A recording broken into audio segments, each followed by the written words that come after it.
The Maker and the Unraveling. Record of the First Conflict. Chapter 5. The Awakening of Minds.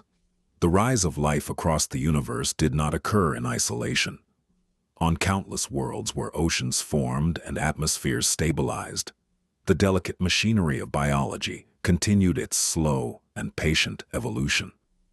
Over ages so vast that even stars were born and extinguished within them, living systems grew ever more intricate.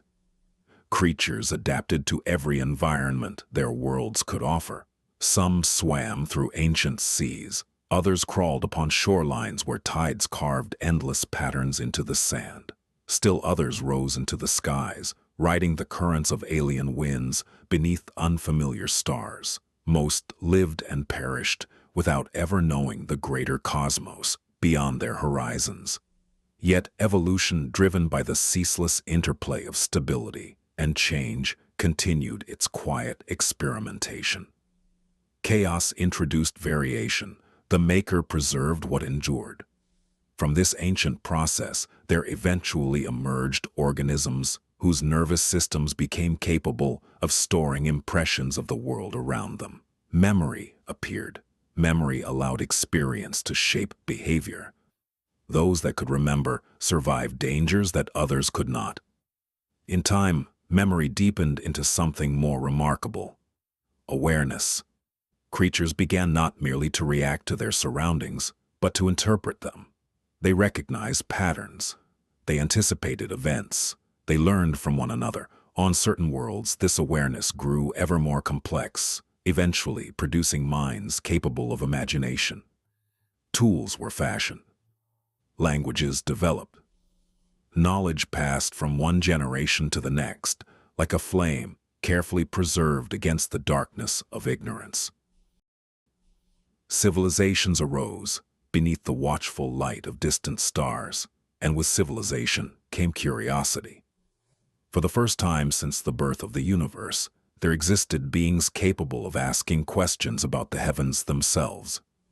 They gazed upward into the night sky and wondered what those distant lights might be. They charted the movements of planets. They studied the rhythms of their stars. They built instruments that allowed them to peer deeper into the cosmic ocean that surrounded them. Slowly, painfully slowly, they began to uncover the hidden architecture of the universe. Gravity, light, matter, time. Each discovery brought them closer to understanding the vast mechanisms that governed existence. Yet even the most advanced among them could not fully perceive the deeper truth behind these forces, for they saw only the results of the ancient conflict, not the struggle itself. They measured the expansion of the universe without realizing it was still unfolding under the pressure of chaos. They studied the stability of stars without recognizing the subtle influence of the Maker. To them, the cosmos appeared governed by impersonal laws. But I have come to believe those laws may be something else entirely. They may be the lingering footprints of a war older than time. And in that realization lies a thought both wondrous and unsettling. For with the rise of intelligent life, the universe had produced something unprecedented: a witness. Creatures capable of observing the stars that had been forged in the earliest clashes between order and chaos. Beings who could contemplate their own origins and seek meaning in the silent depths of space.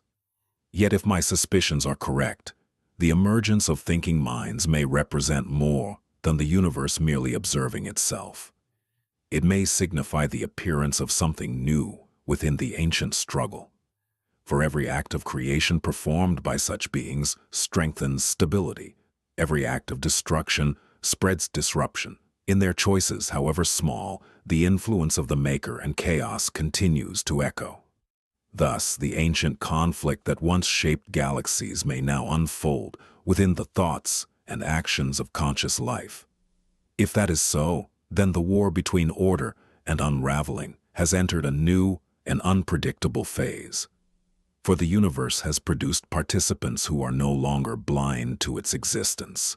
Participants who may one day learn the truth. But my own discovery of that truth came not through the slow advancement of science. It came through something far stranger, through an object that should not exist, a relic of impossible perfection. And it is there that this account must finally turn. For the artifact I encountered floating silently in the dark between the stars was the first tangible evidence that the Maker had once touched our universe directly. But the relic did not reveal its secrets willingly. And when I finally understood what it was, chaos noticed me.